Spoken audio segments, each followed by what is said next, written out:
welcome to this very special spooky episode of Jack Reviews Musicals. If this is your first time seeing my face, don't worry, I usually don't look like this. I took a wrong turn off a Delmar loop, and I ended up getting sucked off for free. My name is Jack, and I am a musical theater superfan based in St. Louis, Missouri. And this right here is my YouTube channel where I share my thoughts on all of the musical productions that I go out to see. This time I am going to be talking about New Line Theater's production of the musical Dracula, which played at the Marcel Theater from May 30th through June 22nd of 2024. This is the stage musical adaptation of Bram Stoker's classic gothic horror novel that served as the basis for many a movie, and as the star vehicle for many a classically trained actor. Bela Lugosi, Christopher Lee, Gary Oldman, Judd Hirsch, Adam Sandler, Nicolas Cage. Oh no. The music for Dracula was composed by Frank Wildhorn, who is also the composer for the musicals Jekyll and Hyde and Bonnie and Clyde. Kinda sounds like a parody of Bob and Carol and Ted and Alice, except instead of orgies, it's murder parties. The lyrics and the book were written by Frank Wildhorn's frequent collaborators Don Black and Christopher Hampton. When Dracula premiered on Broadway in 2004, it tanked to negative reviews, closing after 22 previews and 157 regular performances. The show has actually since been revised to great success. It became a hit in Switzerland, the UK, Japan, Sweden, and South Korea. It is this revised version that New Line Theater performed for their production, which is actually the first in St. Louis, which I was really quite surprised by. The show's titular is Dracula, a Transylvanian count who has been living for centuries as a vampire. And now he is headed for London to gain some fresh blood. The show starts with a young lawyer named Jonathan Harker. He goes to Dracula's castle in the Carpathian Mountains to close out the deal on Dracula's new living arrangements. Eventually, the discussion turns to Harker's impending marriage to his fiancée, Mina Murray, who is currently in Whitby Bay in North Yorkshire, celebrating the marriage of her best friend, Lucy Westenra. Dracula is shown a picture of Mina, and he immediately decides she is going to be his first victim when he travels down to London. And so Dracula escapes into the night by incapacitating Harker, feeding on his blood, and he sails on a ship headed for Whitby Bay. Ensuring Dracula's success in his plan is his London contact, R.M. Renfield, whose fanatical devotion to Dracula to the point that he consumes insects to try to gain their life force has landed him in a lunatic asylum run by Dr. Jack Seward, who just so happens to be a close friend of Lucy. Once Dracula does arrive at the lodging of Mina and Lucy, he attempts to use his vampiric telepathy to try to lure Mina in. But it just so happened at this exact moment, Lucy was sleepwalking, so Lucy gets caught in Dracula's mind trap in Mina's stead. Mina sees this happening and she begs for Dracula to release Lucy, and he agrees only if Mina willingly comes to him, an offer that Mina refuses. And so, this allows Dracula to fully convert Lucy to vampirism. And now, we have a horror thriller. It is up to Mina, Jonathan, Dr. Seward, Lucy's husband Arthur Holmwood, American cowboy Quincy Morris, and Seward's mentor, renowned vampire slayer Abram Van Helsing, to stop Dracula's reign of terror once and for all. If there is a show that I would compare Dracula to, it would probably be Saturday Night Fever, which you can read my review for on jackreviewsmusicals.com.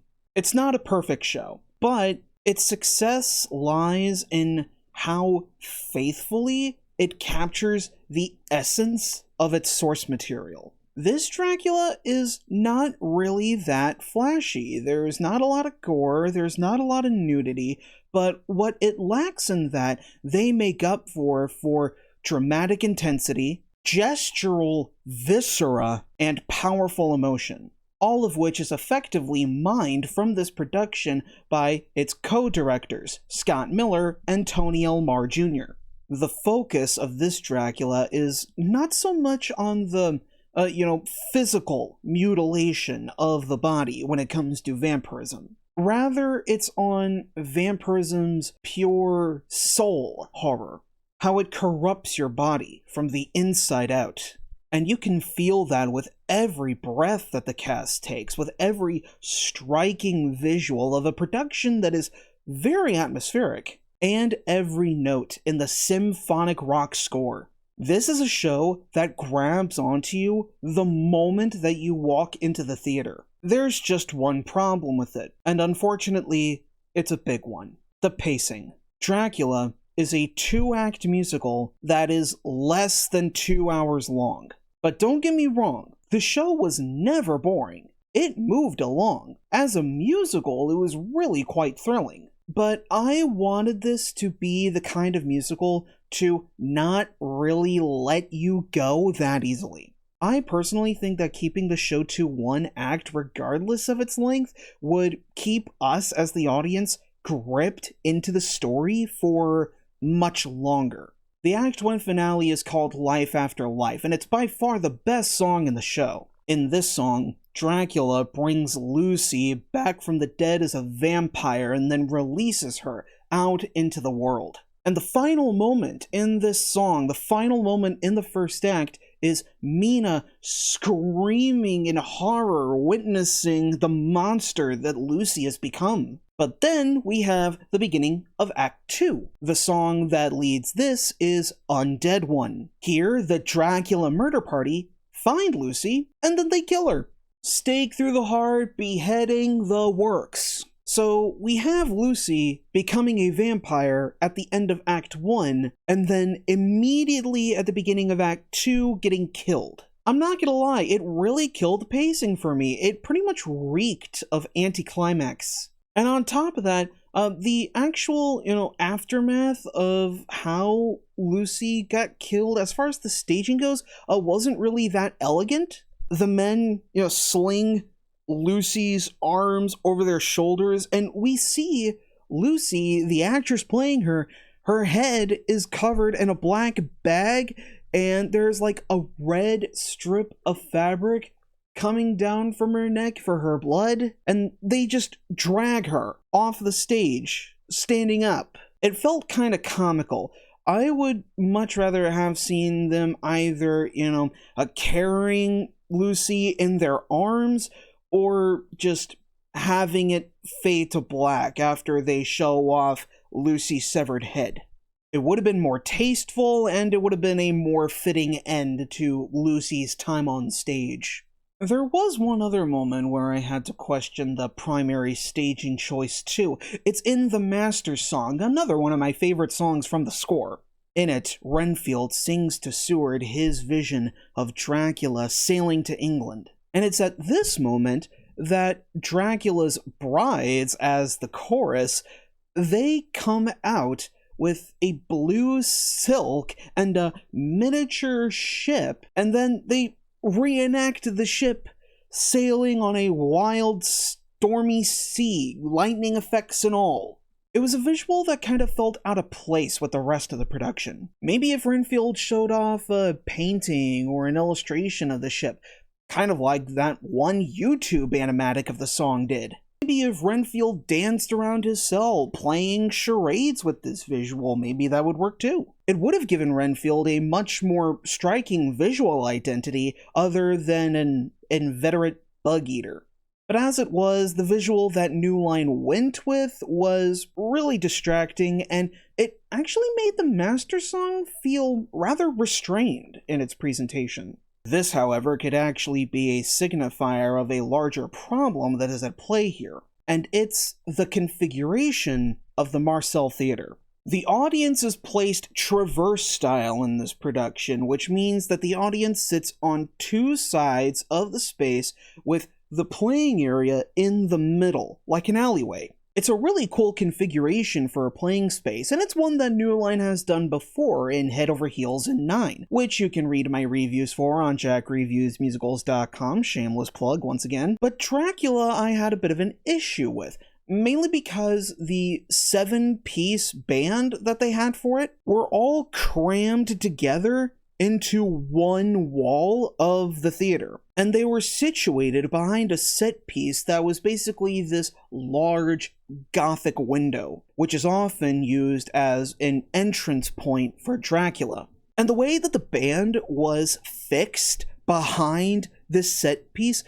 caused it to be jutted out just a bit too far into the playing space, which negatively impacted sightlines for the audience. And it made the action feel a bit too constricted, a little too close quarters. And the thing about this is I don't think there is a really feasible solution for this. You could split the band across 2 walls of the theater, but that would make them seem pretty disjointed. You could configure the audience to be on the longer wall instead of the shorter wall of the theater, but that also has the potential of creating the same problem. I really don't think that Dracula was really right for this space, but I really have to tell you, given how good the rest of New Line's production is, I really can't complain that much. These seemingly monumental flaws really do not take away from how good everything else is. The cast all gave great performances, the band sounded terrific, and the visuals were gorgeous. The titular bitchular was played by Cole Gutman, and I really have to give this man props for really making Dracula his own. He doesn't try to do any vocal tricks to make Dracula sound exotic by any means. Gutman created a Dracula that was very quiet, very confident, sensual, seductive, and also tormented by his bloodlust. He has a vulnerability to him that makes him very charismatic just naturally. Cole Gutman makes clear every single facet of what makes Dracula such a compelling character. You could easily see why anybody would be drawn to the Count. The protagonist, Mina Murray, is played by Brittany Cole in a very striking star turn. Cole really did a great job of portraying Mina's inner strength, her very prodigious intellect, and her initial resistance to Dracula. So much so that you actually become just as surprised as she is when she begins to experience the internal conflict of having to kill both Lucy and Dracula. Brittany Cole gives a very smart, very nuanced performance. Mina's best friend, Lucy Westenra, is played by Vanessa Simpson, who creates a really striking contrast to Brittany Cole's Mina. Vanessa Simpson highlights just how much of Lucy's naivete really made her easy to become so voracious under Dracula's control, and Vanessa Simpson's performance really does make you sympathize for her. Mina's fiancé, Jonathan Harker, is played by Ian McCreary, and McCreary infuses Harker with an earnestness and a no-nonsense attitude. The vampire hunter, Abram Van Helsing, is played by New Line veteran Kent Koffel, and he gives a truly outstanding performance, probably the best of the whole cast, which is saying a lot. His Welsh accent is spot on, his line delivery and his movements are full of bravery and urgency. His stoicism and his determination are felt in every single breath that he takes. And it makes him all the more compelling when you see him struggling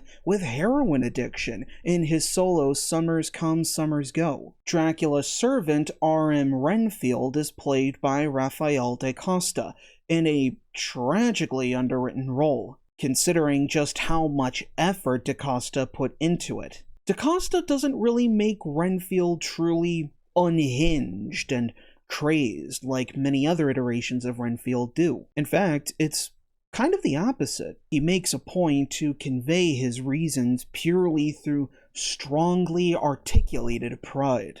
which makes him actually more unsettling than if he was played in the opposite extreme. In this context, it would make sense as to why the characters would be as afraid of Renfield as they are. The trio of vampire hunters are played with unexpectedly good humor and admirable authority as well. We have J.D. Pounds as Dr. Jack Seward, Alex Vito Fuenger as Arthur Holmwood, and Christopher Strahan as Quincy Morris. Rounding out the cast is another trio, Dracula's Brides. They are played here by Ann Heyer Brown, Chelsea Johnston, and Sarah Lucan, and they give just the right amount of creepiness, slithering around the stage and really haunting movements choreographed by co-director Tony Elmar Jr. Probably the strongest aspect of New Line Theater's production is the musical direction by Dr. Jenna Lee Moore. She and music contractor John Gerdes had an absolutely monumental task of boiling what was originally a symphonic rock score for 20 musicians sung by the same number of actors into a 7-piece powerhouse sung by 12 actors. And inside of the Marcel Theater, it is super effective. The band and the ensemble were all totally cohesive with not a single weak link, and the actors all gave stellar voices with really skillful, legit ranges, particularly Cole Gutman's rich baritone voice and Brittany Cole's soaring soprano. The best vocal moments in the show were The Mist, where Lucy describes in a very captivating, hypnotizing, very quiet song about how she turned over to Dracula. The aforementioned songs Life After Life and the Master Song, It's Over, the first confrontation between Dracula and Van Helsing, deep in the darkest night where the Dracula murder party resolve themselves before the final battle, and the very start of the show. The show begins with Dracula's brides chanting as they enter the stage to set the scene, and they're complemented by a really haunting string section, played by Mallory Golden on the violin and Paul Rushoff on cello. The string section were the stars of the band here, setting the gothic atmosphere perfectly.